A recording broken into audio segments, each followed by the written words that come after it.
Well, thank you again so much for coming. We are so excited to have you all here again back in person and back here at the summit. This is probably the fourth or fifth showcase we've had at the summit, so thanks so much to their team, and really just excited to see all these faces, and so excited for you guys to all hear the work that these 5 entrepreneurs have put in.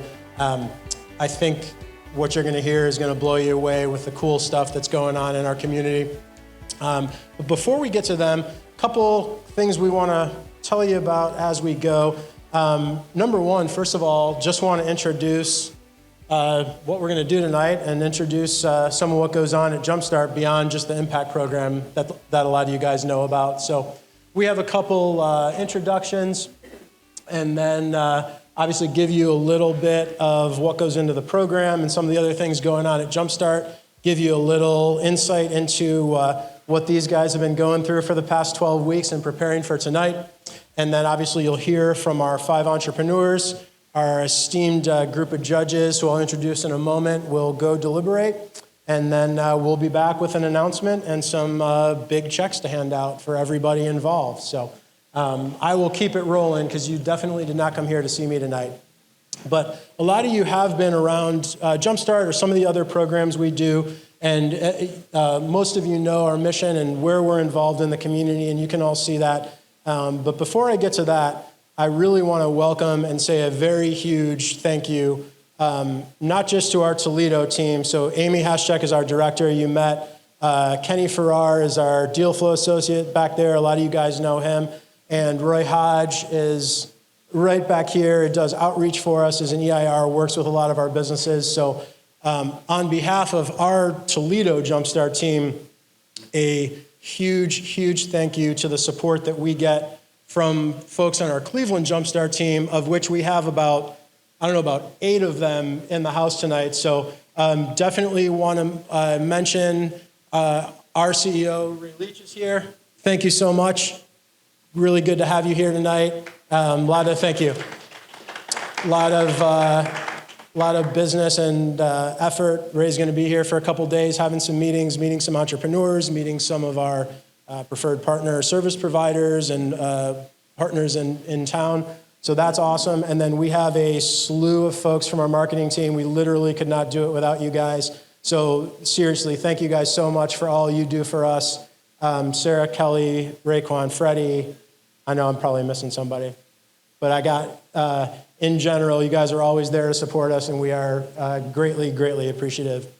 So thank you guys so much. And as we try to move on, there we go. So we'll dig in a little bit to the Impacts program here. As most of you know, this is a 12-week cohort. It's pretty intense, and these guys are all kind of like shaking their heads like that. So over the course of these 12 weeks, it's basically business advising, and as you can see, some of that industry-specific things that we try to bring in some folks in the community to help us guide some of the businesses on their growth. But the thing that I think a lot of the alums would say that is really the special sauce of the Impact program is the collaboration that goes on. It's really, truly amazing, the growth and the relationships that get built between the people in the cohort together. So let me take a minute. We have a bunch of Impact program graduates, alums in the house. So will you all please, I'm sorry, you still got me up here embarrassing you. All the Impact grads, will you please stand up and get a round of applause for these guys, please?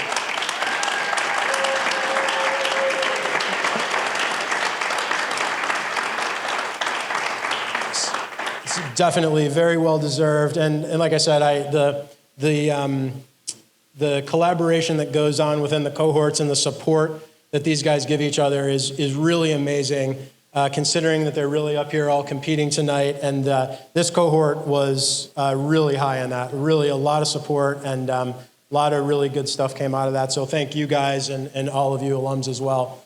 I also want to recognize, I mentioned some of the coaching and advising that goes on in the program, and a lot of that is from the Jumpstart team on the services side that's there to support.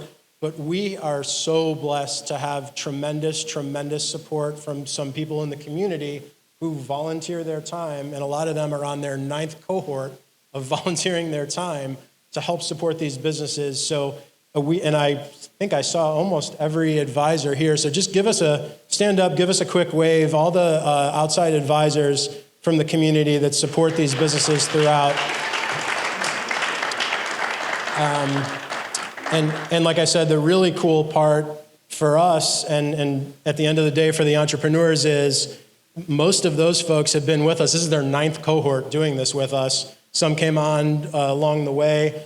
Crystal's been a judge and then ended up getting involved and being an advisor. So it really is a special program, and we are very, very fortunate to be a part of this. And as you can see, we are here culminating in this pitch competition.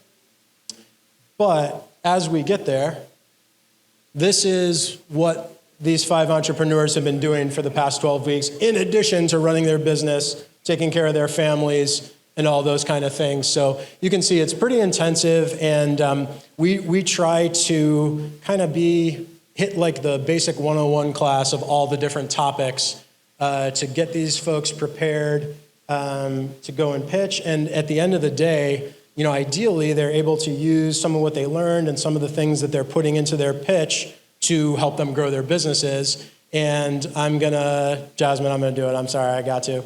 I just found out tonight, Jasmine, who I'll introduce formally in a second, won our showcase 2 cohorts ago, just crossed $100,000 in revenue for the year in her first year. So, so again, hopefully, very small part, hopefully came from some of the support that she's gotten from the community and from the team and from the other folks in her cohort. So you can see it's pretty intense, and these guys are definitely working, managing time, and keeping everything going, families and jobs and everything else in addition to doing the program. So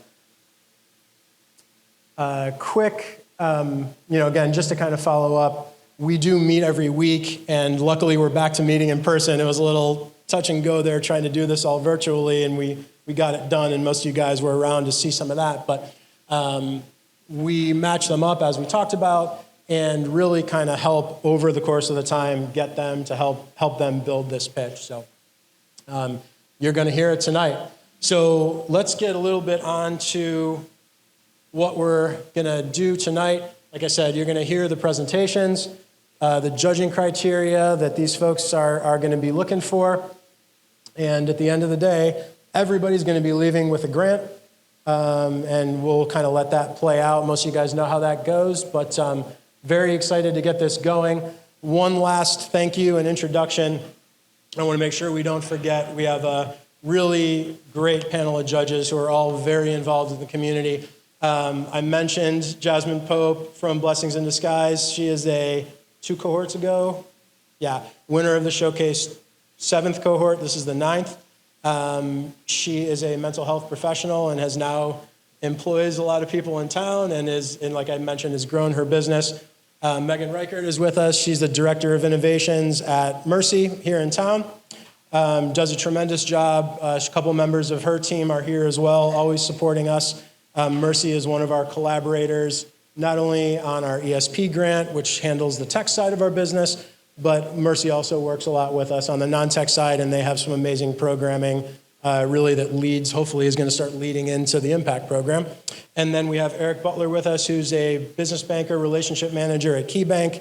As most of you know, Key in general is a tremendous, tremendous partner, not just of Jumpstart, but of our entrepreneurial ecosystem, all the way to the top of Jim Hoffman. And Eric has been a tremendous asset to me, to our businesses.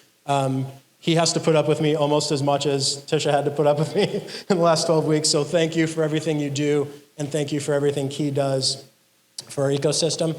And thank you guys for volunteering. This is going to be a really tough cohort to judge, so I do not envy you, but I do thank you for taking on the responsibility. So without further ado, we're going to get going and meet our participants really quick, which you're going to meet them all in detail here coming up.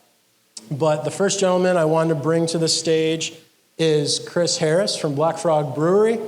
And as he's kind of making his way up, I'll just say it's been such a pleasure he never allowed me to drink any beer, thank goodness, over the course of the time. But it's been so great to get to know him and kind of hear about Chris's story of how he got to where he's at and hear him kind of come out of his shell and sort of bloom through this program and watch his business grow. So congratulations in advance, and it's all yours. Thank you. Who are you?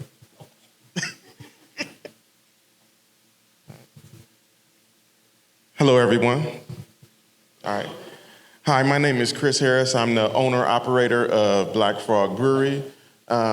This is my lovely wife and my 2 beautiful children. I'm an Army veteran of 10 years. I also served during the Persian Gulf War. When I was young and able to drink, I often drank not really good beer, and I didn't really appreciate what it took to make great beer until later on in life. Great beer for great people is more than a tagline, it's our belief. We believe everybody should have a quality beer. Right now, we currently have over 40 styles of beer. And if you were wondering where the name Black Frog came from, if you're a Toledo native, you know that Toledo is Frog Town, and I'm African American, so I just kind of put the 2 together and came up with Black Frog Brewery. All right. Black Frog Brewery is a single-person operation, so I do everything from serving the beer to making the beer to cleaning the floors at the tap room. Where it all started at. So my story started with a Mr. Beer kit. I got a Mr. Beer kit and I made my first batch of beer and I was hooked. So from there, I just started getting up on Sundays and brewing beer all the time. And then that hobby became a passion to where that I just wanted to open my brewery and serve beer to people. So what you see here is I converted half of my garage into a brewing space. Once I got all the necessary licenses to operate the brewery, I began to sell beer in bottles to the Andersons, Monette, and Churchills. We did that for 2 years, and the demand was really high. And it was at that time that I knew that I needed to take that next step and open a retail location so I could serve beer directly to the public. So I got a small loan from ECDI, and with that loan, I rented the location at 831 South McCord Road, which you're looking at right now. This is the brewery before the opening day. It took a lot to get to this point.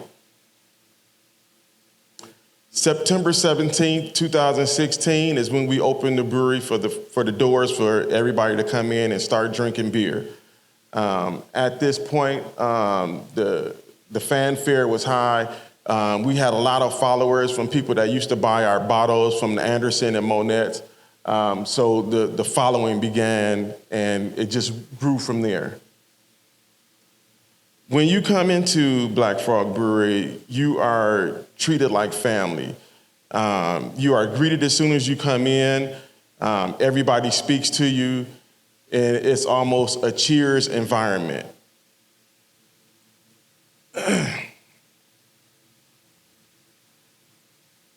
So we have came a long way since the earlier pictures from when you saw that we were in the garage and from when we opened up the brewery. We just currently celebrated our 6-year anniversary at the brewery in September of 2022. And as you can see, it's totally different from when it was in 2016. We have a lot more equipment, but we have a lot more to do now. We want to continue to grow and bring beer more to the community and start distributing. We like to let the beer speak for itself. And what I mean by that is that when people come in and try the beer and drink it. And then I can, because since I'm there all the time, I'm getting instant feedback on those people on what they think of that beer. And when they're telling me, oh, I really enjoyed this IPA, and I'm going to go tell my friend that they need to come in and drink the beer. So we like that people do that word of mouth, but we don't rely on word of mouth alone. We also use other community-based organizations like the Ale Trail, Untapped, and Ohio Untapped to spread the word. Each one of these organizations have their own web-based services that they can spread the word to other people. Revenue and projections.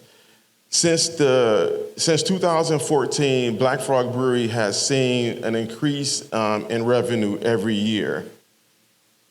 And in 2022, Black Frog Brewery had gross revenue of $106,000. In 2022, Black Frog Brewery is looking to either meet or exceed those revenue numbers in 2022. In 2023, if we win the $10,000 prize, we plan to buy a new fermenter for the brewery. And with that new fermenter, we're going to be able to increase productions at the brewery, which in turn would allow us to hire 2 part-time employees. In 2024 is going to be a really exciting year. We're looking to have an expansion, or opportunity came up for us to do an expansion in the Cleveland area. And if we're allowed to open a brewery in the Cleveland area, we're looking to hire at least 1 full-time employee at the Toledo location and hire 2 additional more employees at the location here in Toledo. So in closing, what our plans and intents is we plan to increase our production, which would allow us to hire more employees here in the Toledo area. We plan to hire employees and open a new location in the Toledo area. Thank you so much, and cheers.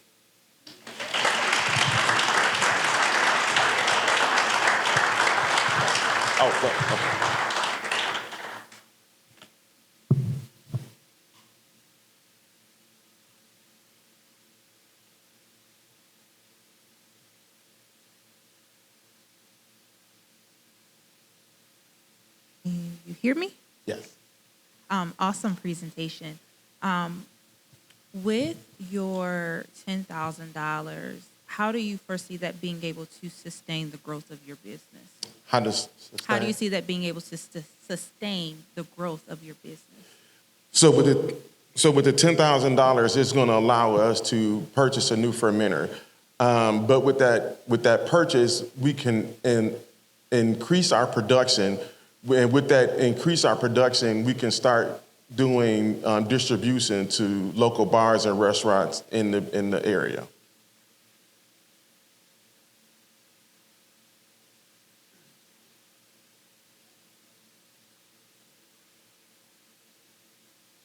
In increasing distribution, what additional costs do you foresee in regarding to containers, shipping, things like that? Is that what the 2 employees are going to do? What projections outside the fermenter do you have for that type of expansion and distribution? So additionally to, once we get the fermenters, the only thing that we really need is we would need to purchase more kegs. And yes, the employees would be responsible, or those new employees would be responsible for helping maintain the production for the distribution end of the business model. So craft breweries are becoming very popular. How are you differentiating yourself in the market and trying to take a larger percentage of that market here in the Toledo region? So we have a special profile with our beers. So all of our beers is made with a little bit of honey malt, which gives the beer a slight sweeter taste. As an example, 2 brewers can make the same beer and they taste totally different. But we feel that with our special love that we put in our beer, that it's what the people want.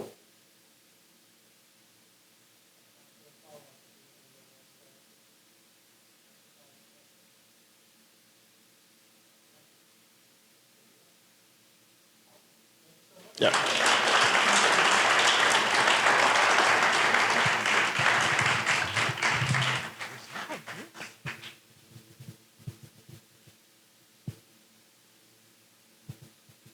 All right, good evening, everyone. I am Kenny Farrar. I'm an advisor with Jumpstart. I hope you're enjoying the Impact Showcase. I just want to let you know we also do one-on-one business advising. So if you're starting a business or if you're already in business, contact us so we can discuss ways to help you with your development, whether that's through one-on-one advising, educational programming, or connections to local resources. So with that said, time to introduce our next contestant. That is Brian Holhan with Easy Shade.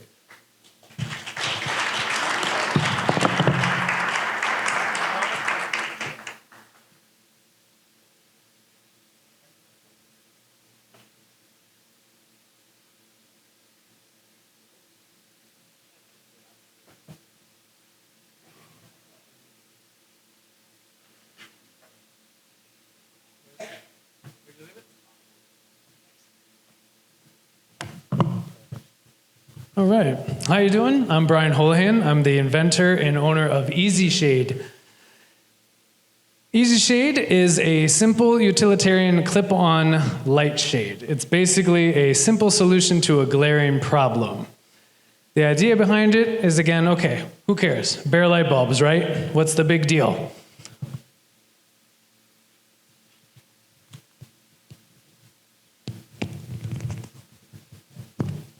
Just to provide you with a visual, most light bulbs, people have these, they're expensive to replace, they're unsightly, harsh on the eyes, and very glaring.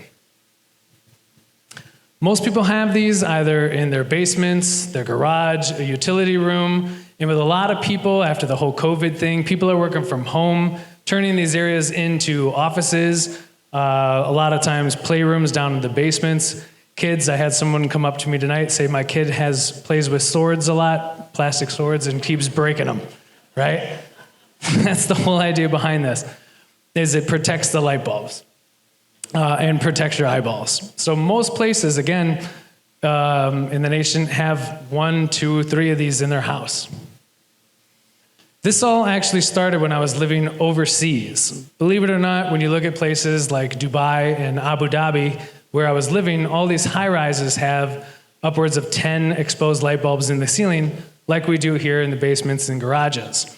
So I was working as a special education teacher, and I kind of said to myself, in my one-bedroom apartment, I had 10 of these exposed light bulbs. And I was like, I'm not gonna pay to have all of these replaced. And the one kicker for me was there was one in the shower. I was like, first of all, that can't be code. And second, I'm not a morning person, so this is really annoying. And I couldn't find anything that would just clip onto the light bulb and cover it. So when I moved back to the US last year, I brought a bunch of these Easy Shades with me that I had kind of invented when I was overseas. And I tested the market here online, and I sold out. I had to go back overseas, tie up some loose ends. I brought a couple hundred back with me, sold out for a second time, which then gave me the idea, okay, there's a market here in the US for this. So being from Toledo, hometown, knowing that Jeeps are made here, there's a lot of manufacturing, plastics, engineering, metals, all kinds of things. So that really gave me access to a lot of people that know what they're doing in this kind of industry. So I turned to the University of Toledo's Small and Family Business Center. They hooked me up with some other local people that I knew for my product I needed to have. Apologize for the white back screen, super bright, hence the light bulbs, very bright. I needed to make the plastic strong. I didn't want it to discolor like a lot of ceiling lights. They give that yellow look, and I wanted it to be heat resistant. At some point, I also wanted to have anywhere in the process recycling. That was important to me. So we have almost minimal metal waste for our bracket, and at any point we can get polycarbonate recycled. We use that for our product as well. So through the Center of Family Business, we worked with a company called Basilius in town, and this is the actual mold that they made for us to create our product. So they created the mold and they produced the actual shade itself. Second company that we turned to make the bracket in town is called Lockery Manufacturing. They also do a lot of metal and a lot of things in town. They actually Frankensteined a machine together for us to put the bracket together, and they do everything here in town as well. Third part of the process was packaging. As a former special education teacher and an uncle that has two children with special needs, it's very important to me to support the disabled community. So we went to Lot Industries. Lot Industries, if you're not familiar, supports people with physical and developmental disabilities and provides them with vocational education and jobs. So Lot Industries does all of our inspection at the end of the process and packaging for Easy Shade. So as you can see, Easy Shade, I'm going to set down the microphone for a second.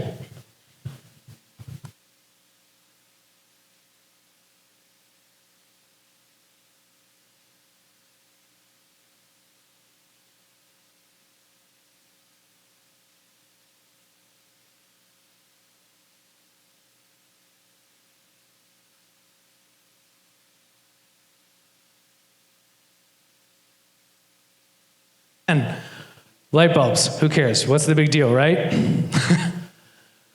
That's the Easy Shade difference, as you can tell. Again, covering garages, basements, closets, things like that. Most important thing, though, is we were actually able to patent the bracket. Our bracket is patented, and it's on a plethora of arms, as the patent reads. But more importantly, these pictures here are actually from shades from IKEA and from some other lighting places that we adapted our bracket to work with on ceiling lights. So that's kind of the growth and potential behind this, that it's not just this white shade. It could be and used for anything. So potentially going forward, what we'd like to do and see is a licensing deal with some other current lighting manufacturers, where they could say, hey, we'd like to use your bracket because we can make a catalog of clip-on shades. Our margins of fulfillment, our cost is $323, which may seem high for a simple product, but that's, again, important to me. I could probably get this done in Mexico or overseas for a lot cheaper. But the fact that we're supporting local businesses here in Toledo allows for me to keep these margins, and I'm happy to spend that extra money to support local businesses and especially Lot Industries of the disabled community. Plus, we're selling it for $17.95 online. That extra $1 or $2 I could save overseas is not that important as it is to support Toledo community. A lot of numbers here, lot to look at. Most important thing is that these are our platforms. Every time we add a platform, our numbers increase. And the most important thing to look at is this green arrow. Not sure if you can see this from over there. It's blurry to me up here. That's a 31% month-on-month average growth since we started, and continuing to get higher and higher every month. 31%. So our future numbers, first year always with any business, you're in debt. You got a lot of things to pay for, molds, inventory, different things like that. Our second year going into next year, we're hoping to look at about 310,000 and then continuing to grow from there. You may say, hey, that's a big increase. How's that possible? If you look at our prior numbers, this is with zero marketing, zero advertising. Not to mention, we just signed a deal with Walmart to test some stores out regionally to between 50 to 100 stores to see how it takes. We're in Perrysburg and Sylvania Ace Hardware. And we've also spent the money to go out to the National Hardware Show, where all the big and small players in the hardware industry come out to source new products like ours. And we will be there with a booth, dead center, in the inventors section, presenting Easy Shade.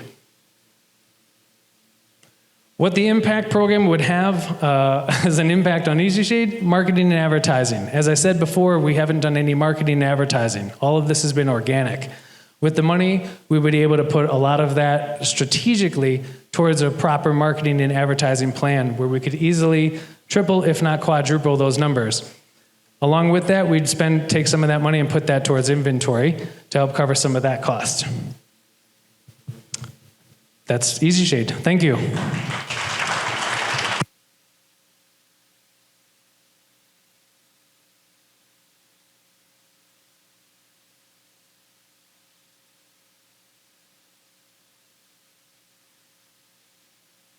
The distribution deal into Walmart, how does that work for you? Do you have to provide a certain number in every store? What are their requirements of you, and what strain does that put on the business as it stands today? That's a good question. We have our inventory, because like everything's done in town, we're able to go to our manufacturers and say, hey, we need X at this time. We're able to produce at maximum consistent volume, 25,000 per month, according to each of our components, the shade, the bracket, and then lot being able to package. As of right now, the purchase order hasn't come through for Walmart. We're getting to those numbers beginning of January. My idea is 100 per store with 100 stores, so we'd have no problem meeting any requirement that they would throw at us.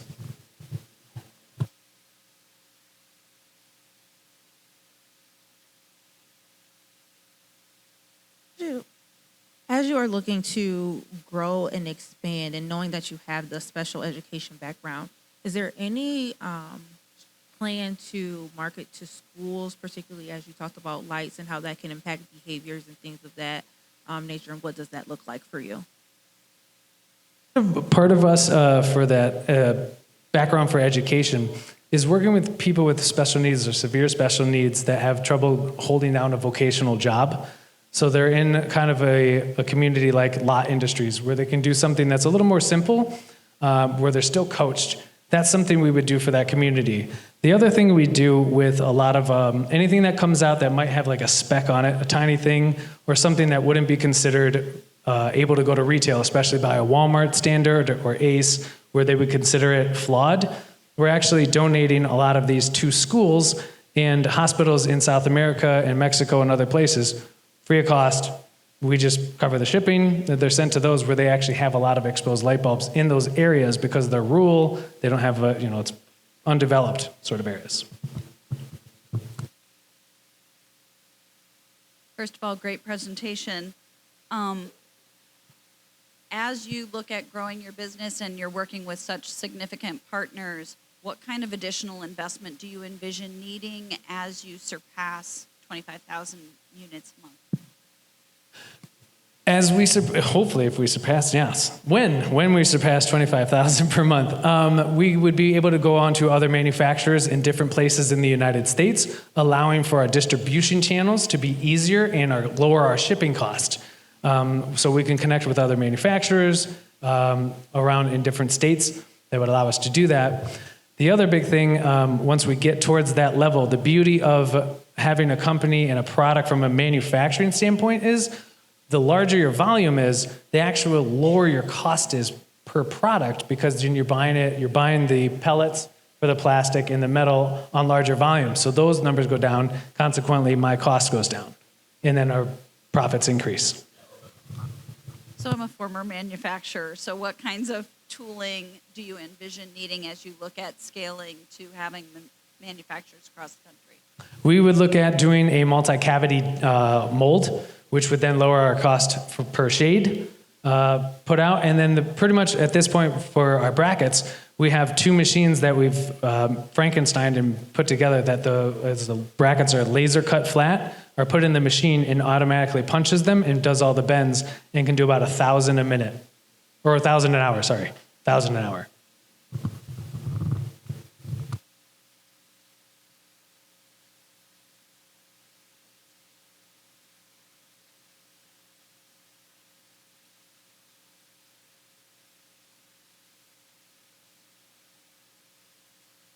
First time that at least I got to actually see the Easy Shade in action. So he hid it from us for the last 12 weeks. Dropped the bomb on us. Thank you. That was awesome. We're going to move right along. Our next presenter is Tisha Mays from Amazing Kids, but I have the absolute extreme pleasure to introduce a gentleman who is going to tell you a little bit about himself and then a little bit about what you're about to hear about. Mr. Cyrus?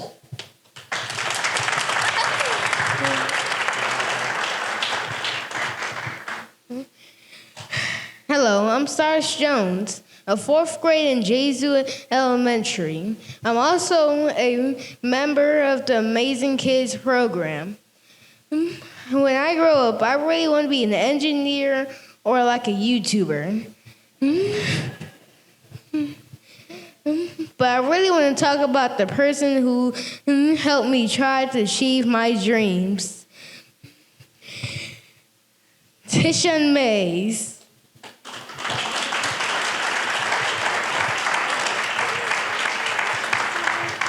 Good job. Good job. Yes, good job. Thank you. Absolutely. Good job. Good evening. And as Cyrus says, I am Tisha Mays, founder of Amazing Kids Broadcasting and Media Mentorship Program right here in Toledo. And to tell you a little bit about myself, above all, I am a wife and I am a mother and I am truly invested in their education. I've witnessed their struggles and their successes when it comes to literacy. But I also encourage them to be creative and to follow their dreams. So in 2005, I moved here from Akron after I attended the University of Akron to pursue my dream as a radio broadcaster. You may know me as Tisha Lee from the Juice FM 107.3. I was a longtime radio personality, production director, internship coordinator, and I also worked in syndicated radio. Along the way, I was a substitute for Toledo Public Schools. I am an assistant lecturer at the University of Toledo in the Department of Communication, and I am currently working on my PhD at Bowling Green State University, where I'm examining how broadcasting can be used in the classroom to improve literacy. So to create a nonprofit that involves two things I'm extremely passionate about: broadcasting and education, to make an impact, to make a difference, I believe is truly my passion. But through my research, I've discovered some serious problems, especially in our underrepresented communities. Our kids, they are falling behind. They're not reading. You know, kids learn to read up to 4th grade, and then after that, they are reading to learn. And if they're not reading fluently and proficiently by the time they reach 4th grade, there's a strong possibility that they won't graduate on time with their peers, and that's a problem. So with this, we created a program that leverages the exciting medium of broadcast journalism and mentorship to teach individuals skills in communication, reading, and writing. And I'm here to tell you that's what they're doing. We're teaching our kids podcasting, television, music engineering, and they are engaging, they're having fun, and they're reading. So what we do, we have portable equipment. We take it everywhere with us. Some of my staff is here today, but we take the equipment with us. Nobody else is doing anything like this. And it's driving results. We're teaching these kids skills that they need for the rest of their life. In fact, Forbes just released skills employers are seeking. Look at number 3. Number 3 is modern communication. So this skill is important because employers are actually using this skill in the workforce, but also these skills actually help strengthen other skills, which aligns directly with what we do in our program in audio, video, and multimedia writing. So we offer our program, there's Cyrus again, in 9-session increments. So we have after school programming, summer programs. We work with small groups and individualized groups. And some of the reason that we offer our programming in 9-session increments, because we actually center our programming around the state of Ohio Common Core standards. So for example, the kids will do a newscast, right? So they'll find a story, they'll do all of the research. They will pull out the main idea, the supporting details, and then they write the story. We take that story, we upload it to the teleprompter, and they read it fluently and proficiently over and over, in addition to audio books and other things that they do to address bullying and to talk about things that they like to talk about. And in this case, we address these standards, and including fluency, informational text, and actually fine arts. Under the umbrella, there is a new standard. It's called media arts. I'm here to tell you here really soon, the ink isn't even dry on this one, but they are going to start teaching communication and technology skills in the classroom.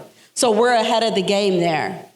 So while we are teaching these communication skills, the icing on the cake, there's Cyrus again, is we are a pipeline to broadcasting. We are a pipeline to broadcasting because we're bringing in, Cyrus wants to do YouTube, and he even wants to be a weatherman too. And we are bringing in professionals to teach these skills. And I'll tell you a little bit about some of our team that help our kids, which they're here tonight. Some of them are third and fourth year college students in communication. Some are education majors. Some are recent graduates of college. Some are working in the field. So not only with our college students, not only do we compensate them so they receive a stipend, but they receive internship credit. But we also bring in media mentors to come in and teach the program. For example, down here, this is how I knew we got it right. Down here is Alexis Means from Channel 13. The first time she sat her eyes on that Emmy is the moment she shared it with our kids. Very passionate about what they do, and so are our partners. The University of Toledo's Upward Bound program, Toledo Public Schools. We're in Toledo Public Schools now.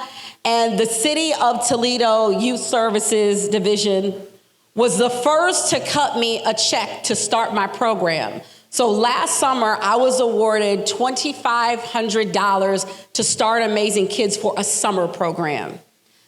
I spent every dime on equipment, but I also wanted to use that opportunity to gauge the interest, to see, collect research, to see how a program like this would do. So in that one summer, we were able to serve 80 kids, and we had a waiting list because of COVID. Following that, so this year, I was awarded 2 additional grants through the city, one for summer programming and another one for after-school programming, where we were able to triple our number of kids served. We were able to pay our staff to work our program, and of course, purchase additional equipment and offer more programming. So the Impact program has really helped me understand the scalability of this program. So that's why you see this huge jump in 2023 and then almost doubling that in 2024, because now we've included direct programming costs that includes more equipment. Now we've got salaries involved, and of course, being able to ultimately serve more kids. And we're really confident with this model because our partners, our investors, and our community will be able to see results. So now that we're in the school system, we will be able to collect hard academic data in terms of test scores and literacy, right? So quantitative data.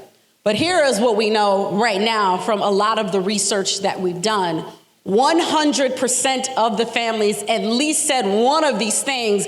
Many identify with more or all of these.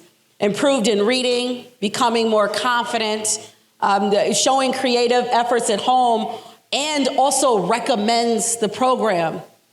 But here's more. Mr. and Mrs. Jones, they're here tonight. They're both educators, said that the program taught their kids to be creative and patient when it comes to working. Mrs. Durham is the associate director for the University of Toledo's Upward Bound program, says that it's actually helping her students in her program the skills they need for college and beyond. Ms. Allen, who is an administrator who is also here tonight as well, says that the program is a platform for our kids to communicate their perspectives. And we have also been so excited. We are media, so Amazing Kids is media. So it's been really exciting to see how we have been appreciated in the media and that coverage.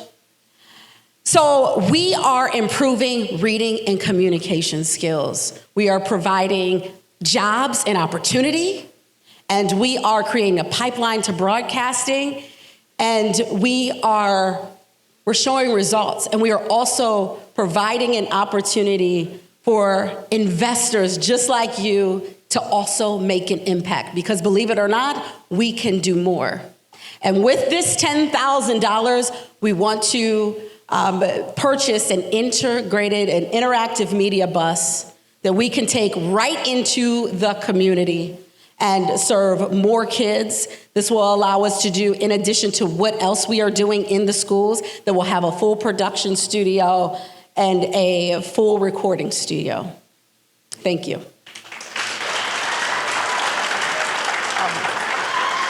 Thank you. Test this. Got a little long there. Sorry, I know, I see that. He told me the Sandman was coming. I said, okay. All right, let me get to wrapping it up. Okay. Yes. First of all, great presentation. Thank you. When you look at your long-term goal, is your goal to be solely in the Toledo area? Do you want to expand into the greater region, or what are those larger goals? So right now, my purpose is here.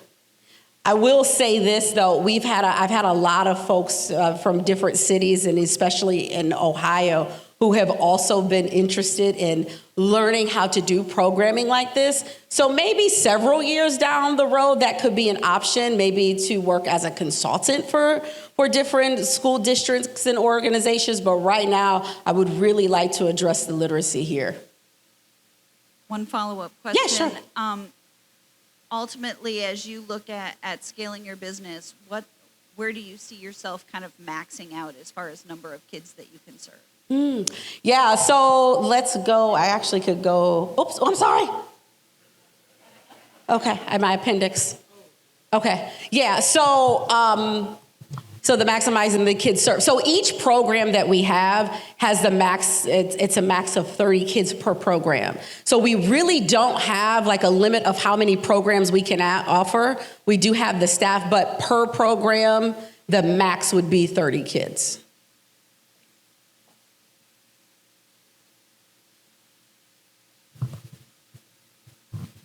Thank you for your presentation. As you are connecting with the students that are at the University of Toledo, what is your plan for either employing them yourself or connecting them with other job opportunities that will continue to fuel the economic advancement of them? Thank you. And so the students from the University of Toledo, they are paid. Actually all of them at one point in time have been my students. So they receive paid internships. They are currently being paid.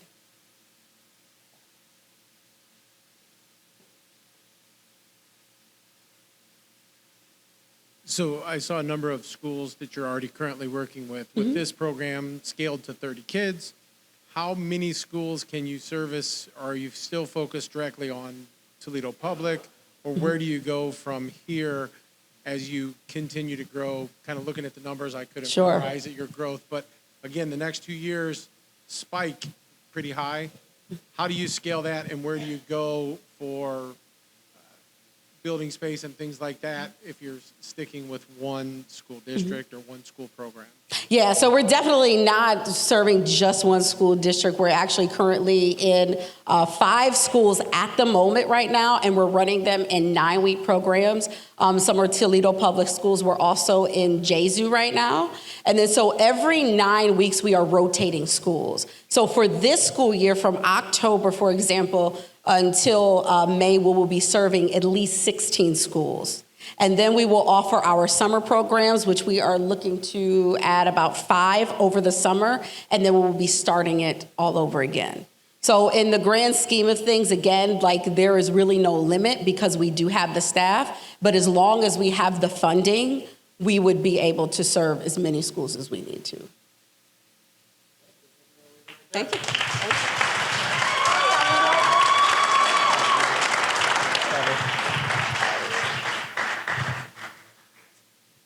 All right.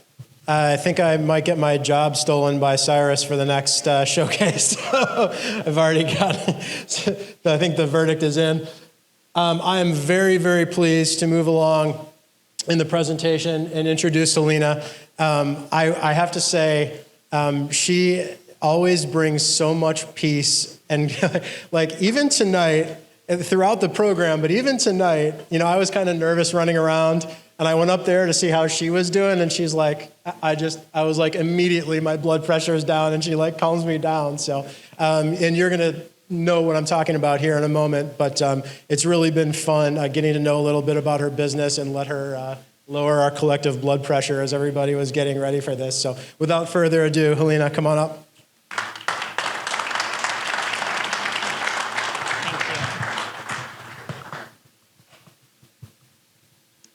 Okay, I'm going to lead everybody in a couple yoga poses. So let's have everyone stand. I'm just kidding. Stay seated, stay seated. My name is Helena Schrieffer. Let's see if I can get this. Okay. I'm the founder of Ordinary Pioneer, which is a spiritual healing community in White House. And actually, before I begin, I just want to take a moment to pause with you. You don't have to stand up. Stay right where you're at. And if you're comfortable, go ahead and just close your eyes. I know this might seem weird. Just close your eyes. And take 3 deep breaths. And as you're taking these deep breaths, really tuning into this moment and noticing how you feel, the presence of those around you, all this creative energy in the space, this collective experience. And when you're ready, open your eyes. Welcome to Ordinary Pioneer. Ordinary Pioneer is not a building. It is an energy, an experience. It is a vision of peace. It is community. So I founded Ordinary Pioneer right before COVID. So you can imagine the challenges of that, but my background is in video production. I actually worked at WTVG for several years. And an AV integrator. I'm certified in Reiki and yoga. We will not be doing yoga on the stage today. I'm also a closet singer and dancer. That will also not be a part of the presentation today, luckily enough for you. Ordinary Pioneer was this natural manifestation after my years of suffering through depression and anxiety. Thankfully, my grandmother introduced me to yoga some 20 years ago, and it's been with me ever since. Yoga has taught me to connect with myself on a deep level. It's led me to follow my dreams. It's also given me the opportunity to release these years of depression and anxiety.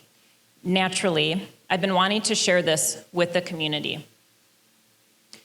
Since COVID, we're seeing an increase in anxiety. We're seeing more isolation within people, and we're also seeing financial struggles.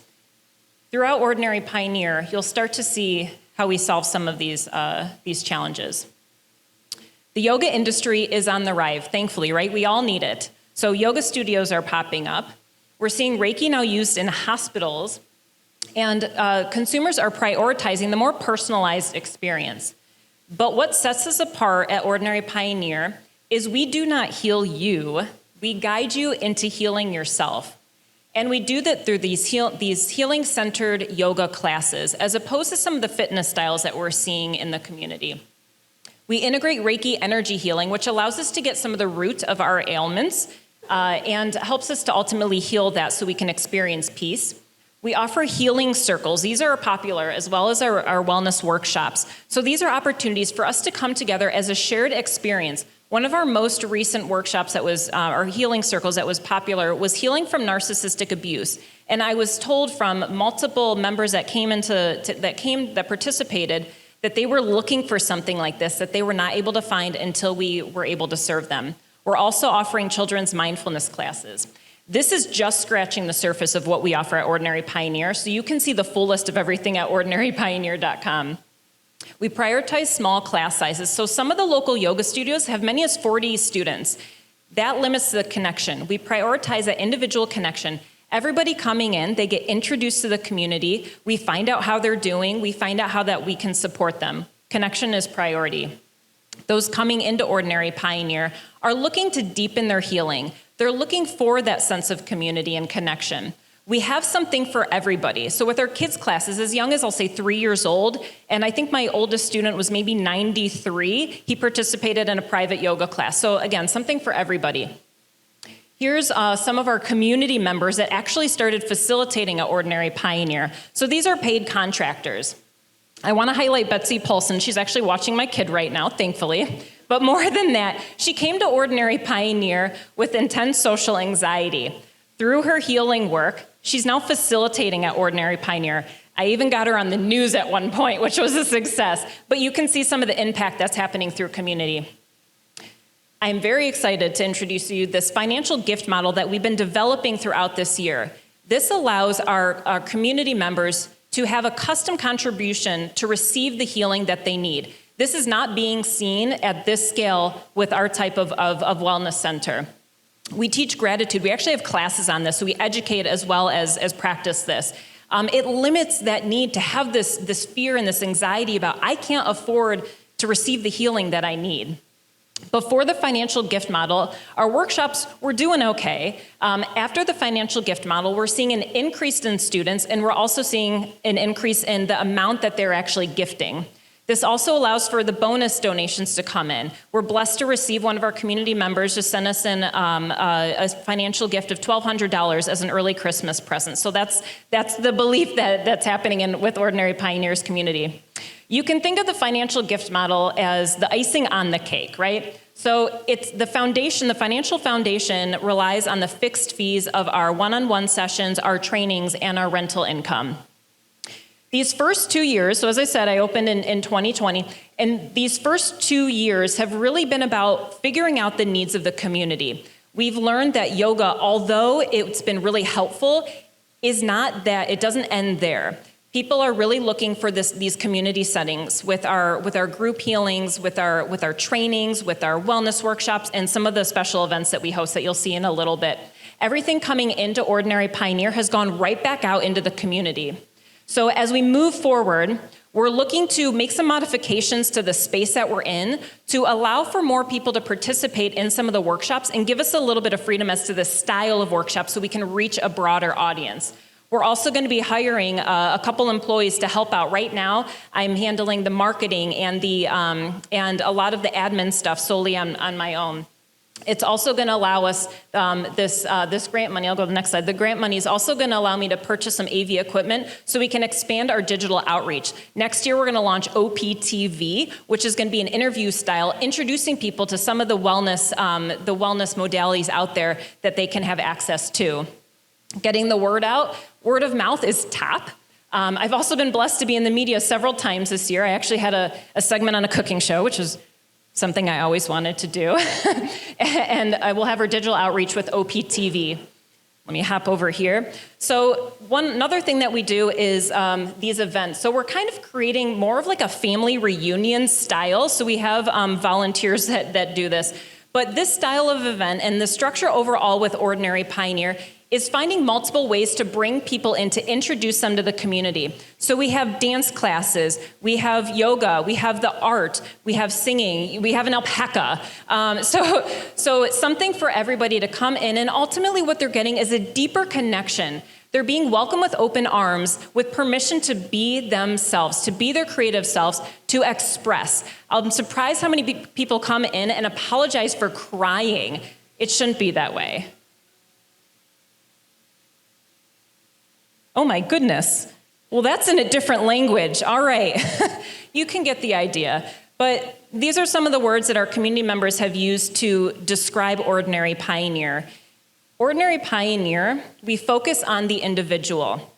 It takes one person experiencing these moments of peace to decide to commit to their own wellness journey in order to impact that world around them. So we're not focused on, reaching as many people as possible. Ordinary Pioneer is taking these ordinary moments and creating as much impact as we can.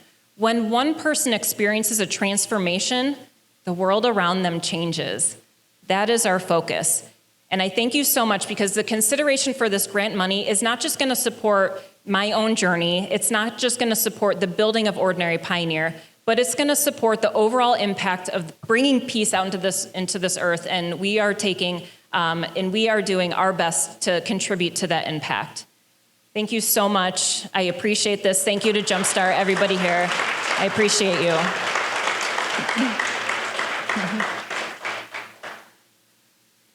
Great presentation. Thank you. So as a mental health therapist, I feel like you're trying to take my job a little bit, right? No.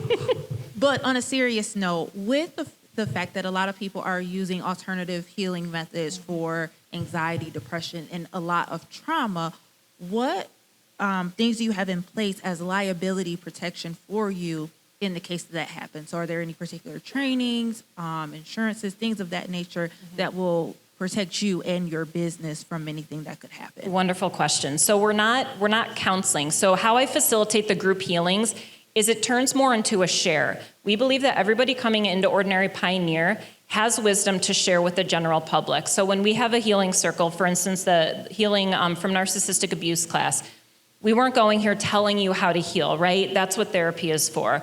We're here to connect you with a community, so that way, when somebody else has a story that's similar to your own, you can have that validation of, yes, I'm not in this alone. So again, we're creating these experiences for people. We're not here to tell you what to do or how to heal through this or give you the steps to do that. We're here to welcome you with open arms and receive you exactly as you are. So that's kind of the difference with that.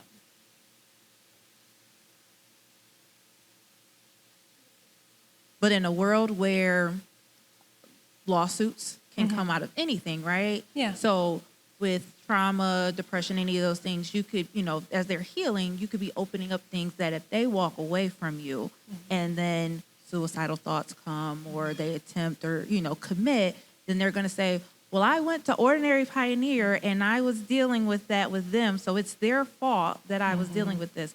How do you protect yourself in that case? Yeah, so we're fully covered by insurance.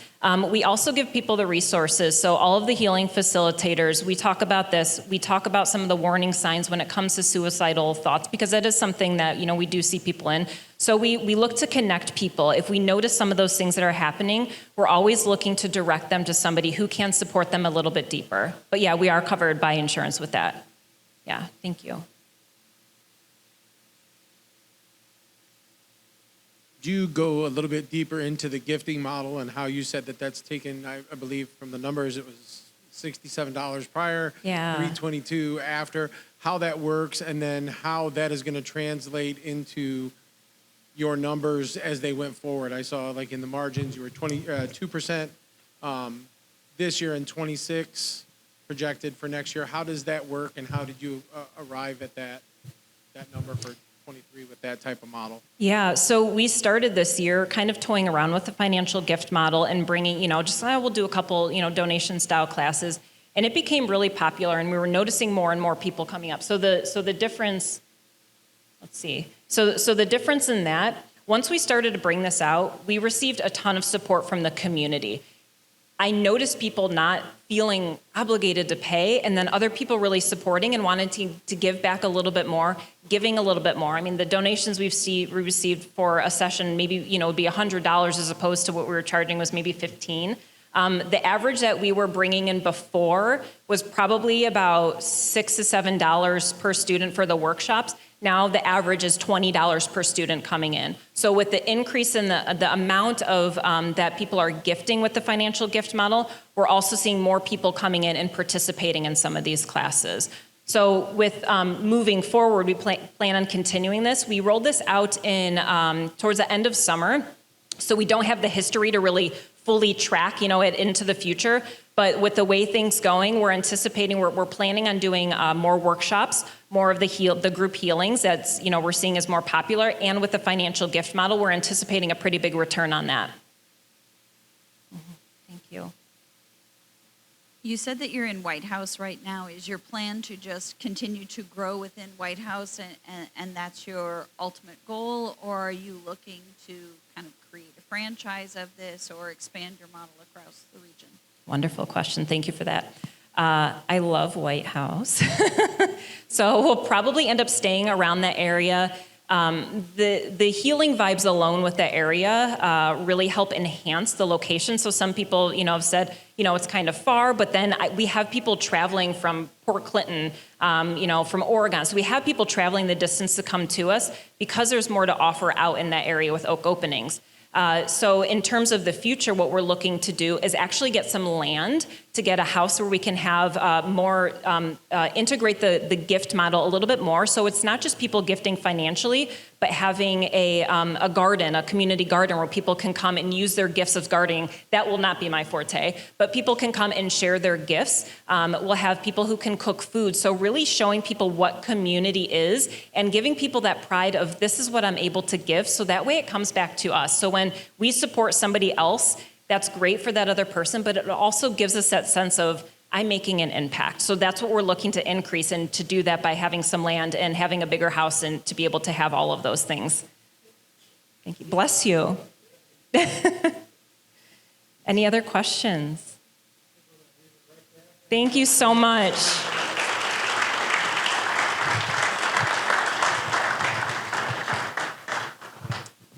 Very well, as I told you, everybody feels much calmer. Oh, sorry. Through here. We have one more, last but not least, entrepreneur to introduce you to. I'm going to bring Krista up here to talk about Anchored in Hope. It's been so much fun. She is such a kind of nurturer, and she leads this huge business. And it's been amazing. Her advisors are talking about how much fun they had getting to know her and understanding the business, but just the fact that she, in addition to leading this business, does so much back for the community and taught us so much. And everybody kept telling me that I needed to spend more time around the mental health professional, so I don't know. But seriously, thank you so much. And Krista, come on up. Tell us about Anchored in Hope.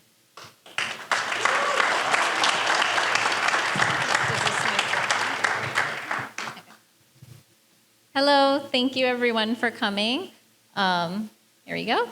My name is Krista McCulloch, and I own Anchored in Hope Counseling, and we are an integrative mental health practice that treats mind, body, and spirit. So a little bit about me. I have been a social worker since 2008. I received my bachelor's degree in social work from BGSU and my master's degree from Eastern Michigan in social work. And this is my amazing family pictured here. They have supported me along the way from the beginning in this business journey. So a little bit about our story and how Anchored in Hope came to be. We quite literally were born from the ashes. In 2018, as pictured here, my family went through a total loss house fire. We got out just in time, but we did lose everything we owned, and what was left of our house had to be demolished. And as happens to a lot of people who go through a life-changing experience, I really began to question my perspective on life. And up until the fire, I had worked at really large mental health agencies that worked for more of a medical model of care. And I really felt like under that model, I couldn't serve clients in the way I felt like they deserved to be served. I really didn't have the time to address all the aspects that went into their mental health.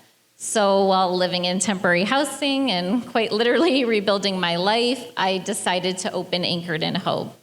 As you can imagine, most people told me it was a terrible time to start a business.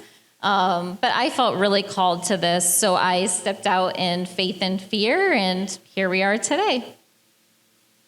So from the very beginning, I knew there were three things that were integral to our mission at Anchored in Hope. And those are providing an integrative care model that's person-centered, serving the underserved in our community, and really having a workplace that's supportive to counselors and social workers and helps them stay in this profession. So all of our counselors go through a training program to become integrative certified mental health professionals. So we're all working from the same lens of providing integrative care, treating mind, body, and spirit, really looking at all the aspects that go into someone's well-being and functioning. Currently in Northwest Ohio, there is a lack of integrative mental health practices, and many integrative practices are high cost for treatment or accept limited insurances. And that really creates a disparity in treatment for the most marginalized in our community that often have to go to the really big mental health agencies that use more of that medical model of care. And that's especially apparent as more and more smaller practices are getting away from accepting lower income Medicaid patients. And as most people can imagine, there has been a significant increase in the demand for mental health services since the pandemic, due to the emotional toll that the pandemic has had on our society. And as the demand for mental health services grows, the demand for counselors and social workers grows. And counselors and social workers are really some of the most at risk for burnout out of all the helping professionals. Not just because of the work we do, but also just because of the pandemic. And so from the very beginning, I knew that it was important that Anchored in Hope be a place that really is a supportive environment for counselors and social workers to do what they love while having a healthy work-life balance and having community. Many of our counselors have come from really large mental health practices where they experience burnout or are at the verge of leaving the profession altogether. I'm really proud of the fact that Anchored in Hope has such a supportive environment where clinicians can really step in and do what they love and still be healthy themselves. So about us, we have 2 locations right now. We currently have 19 therapists, 4 support staff, and we're serving ages 3 and up. And as our team continues to grow, the demand for mental health services continues to grow, we have also seen an increase in the amount of clients coming with lower paying insurances. And this has really created a trend in our community of more and more smaller practices moving away from accepting lower income Medicaid patients. And you can see that trend reflected in our graph here. The blue represents our lower income Medicaid patients, and you can see that number going up due to that trend. So we really began to have to look at how can we serve the most marginalized in our community and still continue to grow financially as a business. So the way we decided to address that was by pursuing certification with the state of Ohio to become certified as a mental health facility. And we pursued that certification this year in 2022. And so you can see our operating budget went down just slightly in 2022 due to the amount of money we invested to get that certification through the state. But what that allows us to do is be paid higher rates for our lower income Medicaid patients, since that number is going up, and also be able to bill for additional services such as case management services that we were not able to provide without this certification. So you can see moving into 2023 and beyond, not only do we make up that money we spent to get the certification with the state, but we also really have a sustainable financial model to grow our business due to those increased insurance rates we're able to get and the additional case management services we are able to provide. So what makes Anchored in Hope different from other mental health practices? All of our counselors are certified integrative mental health professionals. We accept most insurances, and we are certified with the state of Ohio. Also in 2021, we started our expressive arts program, which really fits into our integrative model of care. Expressive arts is an alternative modality for healing that provides healing through movement, music, art, dance. And you can see our amazing expressive arts therapist, Michelle, here, and some of the artwork our clients have done in the program. So moving into 2023, we really want to continue to grow our integrative mental health programming, so grow our expressive arts program, but also add in other integrative programming such as trauma-informed yoga, Tai Chi, and other alternative healing methods. And then we also want to continue to grow our brand new case management program to extend our impact in the community by going out to clients' homes and getting them to needed resources. So if we were to win the money from the impact program, we would be able to purchase a car for our case management program to extend the impact our case managers making in the community by being able to go out, pick clients up, take them to food pantries, take them to job and family services and other needed resources, because we really recognize that transportation is a barrier for a lot of our low-income clients. And then we would also continue to expand our expressive arts program by starting an after-school arts program for youth.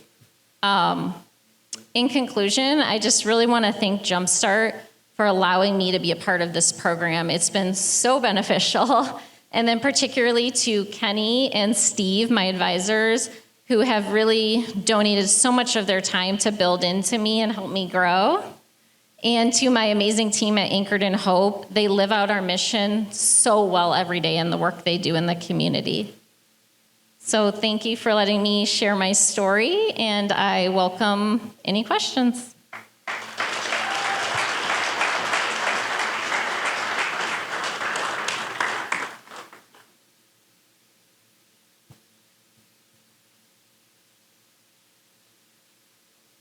Great presentation. Thank you very much. One of the things that I didn't hear, I'm just trying to clarify so I understand, where are you located today? Where is your clinic? Yeah, we have 2 locations in the Maumee area. Okay. So the clients that you serve currently and the use of the funds from the impact grant for a vehicle, are you picking up and serving clients in that direct market? Are there clients or people that you're reaching out to outside of that market? And with that advancement, how many additional people are you going to be able to serve if you utilize a vehicle to go to them as opposed to needing those folks to come to you? Yeah, so case management is a brand new program that we're able to offer with our new certification through the state. So we're just starting it out. So we're starting by offering it to all of our current clients who are low-income Medicaid clients. And a lot of those clients, they have a lot more affecting them that we can't reach in just an hour a week of therapy. So our being able to purchase the vehicle, our case manager will not only be able to help them with resources, but literally be able to pick them up and take them to those resources, take them to the food pantries, take them to their appointments at Job and Family Services. So that's kind of how we'll use that. Following on with your work with case management, do you foresee any capacity issues with traveling out to where the client is and that changing your business model? I do not. The position will be a mixture of in-office and in community. So the case manager will sometimes meet clients at the office, maybe before or after their therapy appointment, to kind of find out what are they struggling with, what additional resources do they need outside of therapy, but then they'll also be able to go out and extend that impact by meeting with them in the community and linking them to resources.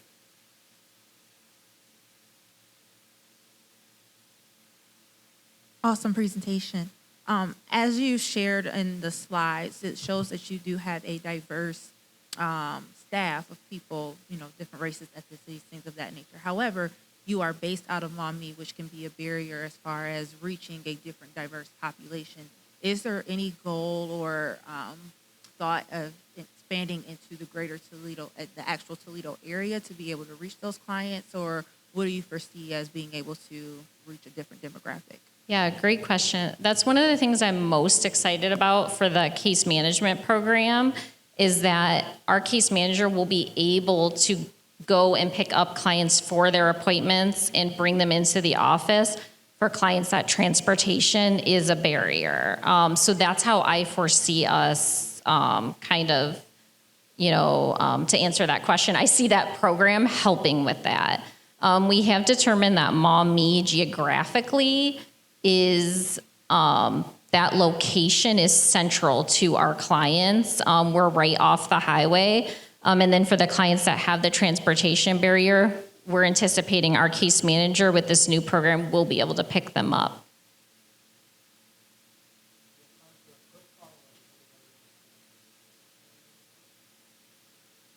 Thank you.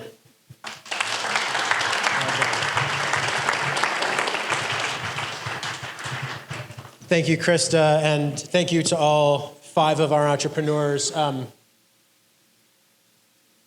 Like I said before, I didn't realize how much I was going to foresee making the comment. I do not envy these judges at all right now. So I'm going to excuse our judges. Our teammate Roy is back in the corner over there, and he can escort you up to make what is going to be a very hard decision. I got to say, on behalf of our Jumpstart team and our advisors, thank you to you 5. I mean, that was truly, it helps when you have great businesses and you're good entrepreneurs, but you're great people, and you all really knocked it out of the park on top of everything else tonight. So thank you for being such a pleasure to work with.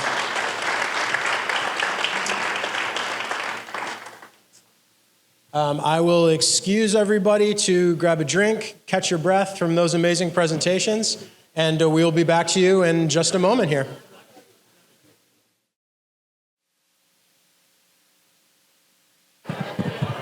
Okay, folks, I am going to ask you to gather back around. Now that we've all had a chance to get a drink, I've gotten myself a Diet Coke, and we have our judges back at their seats. So I invite you all to come back around. We're going to make our announcements here and hand out some money.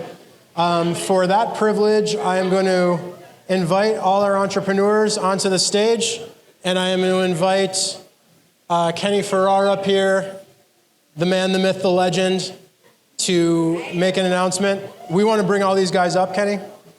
Yeah. Will all 5 of you come up and bring your drinks? It's fine. Whatever you want to do. It's all good. Thank you again. So thank you.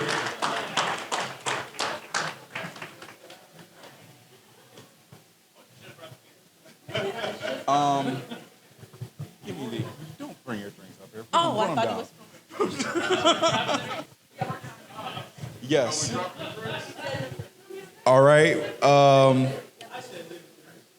Okay. Well, it's hard to hold. Well, hey, we'll see how it works out.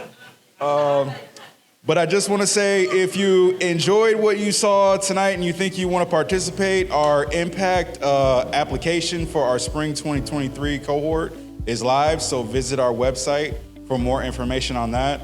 And now it's time to announce who goes home with today's grand prize. And that person is Tisha Lee, Amazing Kid.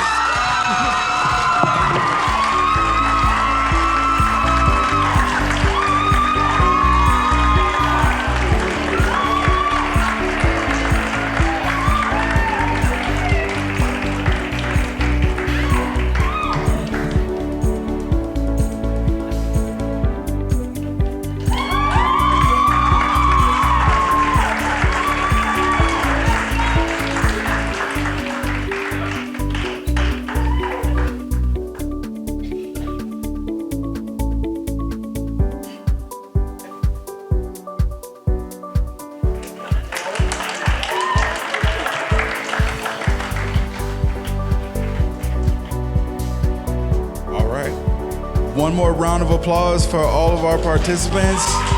Thank you, everyone.